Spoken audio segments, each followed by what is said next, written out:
Hi friends, welcome back to my YouTube channel. ಇವತ್ತಿನ ಈ ವಿಡಿಯೋದಲ್ಲಿ ಕನಕದುರ್ಗಮ್ಮ ದೇವಸ್ಥಾನದಲ್ಲಿ ವಿಶೇಷವಾದಂತಹ ಕಬ್ಬಿನಿಂದ ಅಲಂಕಾರವನ್ನು ಮಾಡಿದ್ದಾರೆ.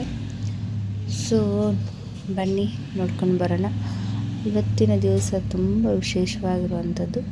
ಸೊ ನೋಡ್ತಾ ಇರ್ಬೋದು, ಎಷ್ಟೊಂದು ಜನ ಕೂಡ ಸೇರಿಕೊಂಡಿದ್ದಾರೆ. ಇದು ಹೊರಗಿನ ಆವರಣ ಆಗಿರುತ್ತೆ. ಹಾಗೆಯೇ ಇದು ಒಂದು ಸೈಡಲ್ಲಿ ದೀಪವನ್ನು ಬೆಳಗ್ತಾರೆ. ಈ ಸೈಡಲ್ಲಿ ಉಪ್ಪಾಗಿರ್ಬೋದು, ಹಾಗೆ ಏನಂದರೆ ಲಿಂಬೆಹಣ್ಣಿನ ದೀಪವನ್ನು ಆ ಕಡೆ ಎಲ್ಲ ಹಚ್ತಾರೆ. ಇದು ದೇವಿಯ ಒಳ ಆವರಣ. ಇಲ್ಲಿ ನೋಡ್ತಾ ಇರ್ಬೋದು, ಇಲ್ಲೂ ಕೂಡ ತುಂಬ ಜನ ಸೇರಿದೆ. ಹಾಗೆಯೇ ತುಂಬ ಪ್ರಶಾಂತವಾಗಿರುವಂಥ ದೇವಸ್ಥಾನ ಇದೆ. ಇದು ತುಂಬ ಚೆನ್ನಾಗಿದೆ. ಸಿಕ್ಕಾಪಟ್ಟೆ ಜನ ಕೂಡ ಇದ್ದರು. ನಾವು ಕೂಡ ಒಂದು ಸ್ವಲ್ಪ ಹೊತ್ತು ವೇಟ್ ಮಾಡಿಬಿಟ್ಟು ವೀಡಿಯೋಸ್ ಎಲ್ಲ ಮಾಡಿಕೊಂಡು ಡೈರೆಕ್ಟ್ ದರ್ಶನಕ್ಕೆ ಹೋಗೋಣ ಅಂದ್ಕೊಂಡ್ವಿ. ಆಮೇಲೆ ಅನ್ನಿಸ್ತು ಬೇಡ, ಟೈಮ್ ಇದೆ, ಸಂಜೆ ಟೈಮ್ ಆಗಿರೋದ್ರಿಂದ ಇರಲಿ, ಡೈರೆಕ್ಟ್ ಹೋಗೋದು ಬೇಡ ಅಂತ ಹೇಳ್ಬಿಟ್ಟು ಕ್ಯೂ ಅಲ್ಲೇ ದರ್ಶನಕ್ಕೆ ಹೋದ್ವಿ. ಸೊ ನೋಡಿ ಸ್ನೇಹಿತರೆ, ಕಬ್ಬಿನಲ್ಲಿ ಅಲಂಕಾರ ಮಾಡಿರೋದು ತುಂಬ ಚೆನ್ನಾಗಿ ಅಲಂಕಾರವನ್ನು ಮಾಡಿದ್ರು. ಇವತ್ತು ತುಂಬ ಖುಷಿ ಅನ್ನಿಸ್ತು. ಹಾಗೆಯೇ ಹಾಸ್ಪಿಟ್ಲಿಗೆ ಹೋಗಿಬಿಟ್ಟು ಹಾಸ್ಪಿಟ್ಲಿಂದ ಬರ್ತಾ ಯಾಕೋ ದೇವಸ್ಥಾನಕ್ಕೆ ಹೋಗಿನೇ ಮನೆಗೆ ಹೋಗಬೇಕು ಅಂತ ಅನ್ನಿಸ್ತಾಯಿತ್ತು. ಹಾಗೆಯೇ ನನ್ನ ಮಗನಿಗೆ ದೇವ್ರು ಕಾಣಿಸ್ತಾ ಇರಲಿಲ್ಲ. ಸೊ ಅಮ್ಮ ಕಾಣಿಸ್ತಾ ಇಲ್ಲ ಅಂತ ಹೇಳ್ಬಿಟ್ಟು ಕೈ ಮುಗಿದ್ಕೊಂಡು ಹೋದರೆ ಅಮ್ಮ ಕಾಣಿಸ್ತಾಳೆ ಅಂತ ದೇವಿಗೆ ಕೈ ಮುಗಿದ್ಕೊಂಡೇ ಹೋಗ್ತಾ ಇದ್ದಾನೆ. ನೋಡಿ ಎಷ್ಟೊಂದು ರಶ್ ಆಗಿದೆ. ಪ್ರತಿ ಶುಕ್ರವಾರ ಮಂಗಳವಾರ ಕೂಡ ಇದೇ ಥರನೇ ರಶ್ ಆಗಿರುತ್ತೆ. ಇಲ್ಲಿ ಪ್ರಸಾದ ಮಾಡೋರು ಕೂಡ ಮನೆಯಿಂದ ಪ್ರಸಾದವನ್ನು ಮಾಡ್ಕೊಂಡು ಬಂದಿರ್ತಾರೆ. ಇಲ್ಲಿ ಅಮ್ಮನಿಗೆ ಪೂಜೆ ಮಾಡೋಲ್ಲಿ ಕೊಟ್ಟು ಆ ಪ್ರಸಾದವನ್ನು ಇಸ್ಕೊಂಡು ಹೊರಗೆ ತೊಗೊಂಡು ಬಂದು ಪ್ರಸಾದವನ್ನು ಎಲ್ಲರಿಗೂ ಹಂಚ್ತಾರೆ. ಸೊ ನೋಡಿ, ಇದು ಒಳ ಆವರಣ. ಇಲ್ಲಿ ನೋಡಿ ಎಷ್ಟೊಂದು ಜನ ಕೂತ್ಕೊಂಡಿದ್ದಾರೆ. ಹಾಗೆಯೇ ತುಂಬ ಚೆನ್ನಾಗಿದೆ ದೇವಸ್ಥಾನ ಕೂಡ. ಯಾರಾದರೂ ಉಡಿ ತುಂಬೋದಿದ್ದರೆ ಇಲ್ಲಿ ಕೂತ್ಕೊಂಡಿರೋರಿಗೆ ಉಡಿ ತುಂಬ್ತಾರೆ. ಇಲ್ಲಿ 5 ತುಳಸಿ ಕಟ್ಟೆಗಳನ್ನು ಮಾಡಿರೋದು. ಇಲ್ಲಿ ಪಕ್ಕದಲ್ಲೇ 5 ತುಳಸಿ ಕಟ್ಟೆಗಳಿದೆ. ಹಾಗೆಯೇ ಇಲ್ಲಿನ ವಿಶೇಷವಾದಂಥ ಈ ಒಂದು ದೇವರು ಅತಿ ಅದ್ಭುತನೇ ಅಂತ ಹೇಳ್ಬೋದು. ತುಂಬ ಎತ್ತರವಾಗಿರುವಂಥ ನಾಗಪ್ಪ ಇದು. ಮೊದಲೆಲ್ಲ ಓಪನ್ ಇರ್ತಾಯಿತ್ತು ಇಲ್ಲಿ ಗೇಟು. ಒಳಗೆ ಹೋಗಿ ದೇವರಿಗೆ ಪೂಜೆ ಎಲ್ಲ ಮಾಡ್ತಾಯಿತ್ತು. ಈಗ ತುಂಬ ರಶ್ ಆಗಿದೆ ಅನ್ನೋ ಕಾರಣಕ್ಕಾಗಿರ್ಬೋದು, ಏನೋ ಗೊತ್ತಿಲ್ಲ, ಗೇಟನ್ನು ಲಾಕ್ ಮಾಡಿದ್ದಾರೆ.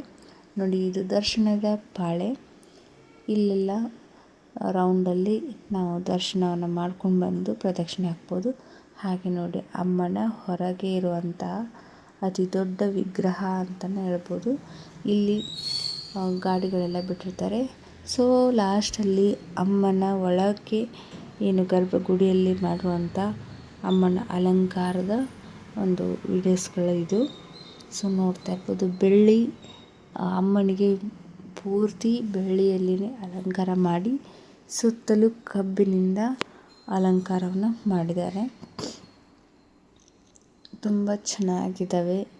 ಬೆಳ್ಳಿಯಲ್ಲಿನೇ ಅಮ್ಮನನ್ನು ಪೂರ್ತಿಯಾಗಿ ಇಲ್ಲಿ ಅಲಂಕಾರವನ್ನು ಮಾಡ್ತಾರೆ.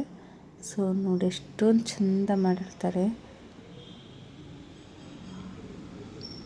ಅದು ನೋಡೋಕ್ಕೇ ತುಂಬ ಖುಷಿ ಅನಿಸುತ್ತೆ ಅಲ್ವಾ ಫ್ರೆಂಡ್ಸ್. ಇದು ನೋಡಿ, ಕಬ್ಬಿನ ಅಲಂಕಾರ ಮಾಡ್ತಾ ಇರೋದು ರಾತ್ರಿ ಟೈಮಲ್ಲಿ ಎಲ್ಲ ರೆಡಿ ಮಾಡಿರುವಂಥದ್ದು.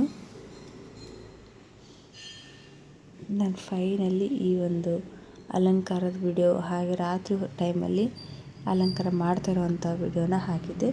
ಸೊ ಇದು ಬೆಳಗ್ಗೆ ಬಂದುಬಿಟ್ಟು ಬೆಳಗಿನ ಜಾವದ ಪೂಜಾ. ಇಲ್ಲಿ ಬೆಳಗ್ಗೆ ದೇವಿಗೆ ಅಲಂಕಾರ ಮಾಡಿ ಲಿಂಬೆಹಣ್ಣಿನ ಸರಗಳನ್ನೆಲ್ಲ ಹಾಕಿ ಅಮ್ಮನಿಗೆ ವಿಶೇಷವಾಗಿ ಆರತಿಯನ್ನು ಮಾಡ್ತಾಯಿದ್ದಾರೆ. ಇದು ತುಂಬಾ ಇಂಪಾರ್ಟೆಂಟ್ ಅಂತ ಹೇಳ್ಬೋದು. ಹಾಗೆಯೇ ಇಲ್ಲಿ ಒಂದು ವಿಶೇಷವಾದಂಥ ನಿಮಗೆ ವಿಡಿಯೋವನ್ನು ತೋರಿಸಿದೆ. ಯಾವುದು ಅಂತ ಅಂದರೆ ನಾಗಮ್ಮನ ಒಂದು ವಿಡಿಯೋ ತೋರಿಸಿದೆ. ಆ ಜಾಗಕ್ಕೆ ನೀವು ಹೋಗಿಬಿಟ್ಟು ಏನಾದರೂ ನಿಮ್ಮ ಮನಸ್ಸಲ್ಲಿರುವಂಥ ಪ್ರಾಬ್ಲಮ್ಗಳನ್ನು ಬೇಡಿಕೊಂಡು ಅಲ್ಲಿ ನೀವು ದೇವರಿಗೆ ನಮಸ್ಕಾರ ಮಾಡಿಬಿಟ್ಟು ಅಲ್ಲಿ ನೀವು ಏನಾದರೂ ಕಷ್ಟಗಳಿದ್ದು ಬೇಡ್ಕೊಂಡು ಬಂದರೆ ಅದು ಖಂಡಿತ ಪರಿಹಾರ ಆಗುತ್ತೆ. ಈ ಅಮ್ಮ ಆ ಹುತ್ತದಿಂದ ಹುಟ್ಟಿರುವಂಥ ದೇವಿ ಅಂತ ಎಲ್ಲರೂ ಹೇಳ್ತಾರೆ. ಸೊ ಕನಕದುರ್ಗಮ್ಮ ಹುತ್ತದಿಂದ ಹುಟ್ಟಿರುವಂಥ ತಾಯಿಯಂತೆ. ಹಾಗಾಗಿ ಅಲ್ಲಿ ನಾಗಮ್ಮನ ಪ್ರತಿಷ್ಠಾಪನೆ ಇದೆ. ಹಾಗೆಯೇ ಅಲ್ಲಿನ ಮಹಿಮೆ ಅಂತ ಹೇಳಿದರೆ ಅಮ್ಮನ ಪವಾಡ ಅಲ್ಲಿ ಯಾವಾಗಲೂ ನಡೀತಾನೆ ಇರುತ್ತೆ. ನಾವು ಏನೇ ಬೇಡ್ಕೊಂಡ್ರೂ ಕೂಡ ಅಮ್ಮ ಅಲ್ಲಿ ಈಡೇರಿಸ್ತಾರೆ. ಸೊ ವಿಡಿಯೋ ಇಷ್ಟ ಆದರೆ ಪ್ಲೀಸ್ ಲೈಕ್ ಮಾಡಿ, ಹಾಗೆಯೇ ಕಮೆಂಟ್ ಮಾಡಿ. ಬಳ್ಳಾರಿಯವರು ಯಾರಾದರೂ ಇದ್ದರೆ, ನಾವು ಕೂಡ ಈ ದೇವಸ್ಥಾನ ನೋಡಿದ್ದೀವಿ ಅನ್ನೋರು ಯಾರಾದರೂ ಇದ್ದರೆ ಇಲ್ಲಿ ನಮಗೆ ಕಮೆಂಟ್ ಮಾಡಿ. Thank you for watching. ಹಾಗೆ ನಿಮಗೇನಾದರೂ ಇನ್ನೂ ಹೆಚ್ಚಿನ ಇನ್ಫಾರ್ಮೇಷನ್ ಗೊತ್ತಿದ್ದರೆ ಕಮೆಂಟಲ್ಲಿ ತಿಳಿಸಿ. Bye friends.